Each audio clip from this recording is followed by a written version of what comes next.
Garutabura meze bite muvandimwe wapi mezena habuze iki akabi karimenya Garutabura ndakubona hano inyuma ya stade ntabwo yemere kugera muri stade gira icyo ubwira abanyarwanda urabona iyi kipe ibyo yigize ari byo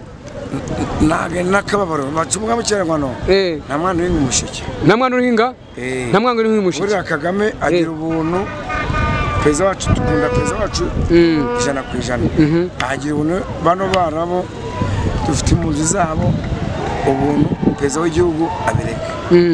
none Rwarutabura nta televiziyo nimwe yerekana uyu mukino nta mbega nta hantu namwe umuntu yakurikiranira uyu mukino wowe wabyakiriye gute mwese urambaza ikisowe nijya kwica se ngewe peza w'igihugu areka ubuntu areke amarangamutima papa wacu w'igihugu uko yafashe igihugu uko peza wacu w'igihugu yafashe igihugu nawe ibi bitubayeho nazabikore nukuvuga ngo uramwifuriza ko nawe yazishyura aba bantu ibintu badukoze bakatubuza kureba umupira bakatubuza kugira ahantu hamwe tuwukurikiranira nazabikore pacu w'igihugu Benari Makuza Kabarebe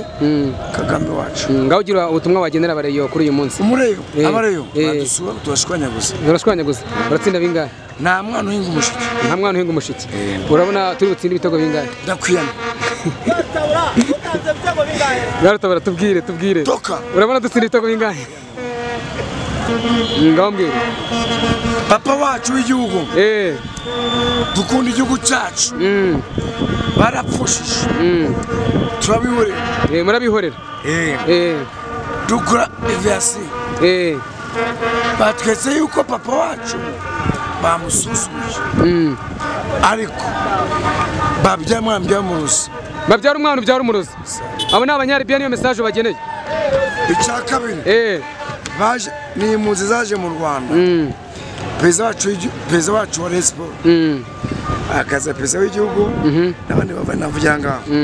hakaza na Cyomoro ukunda Rayon Sports Cyomoro namushima muri corona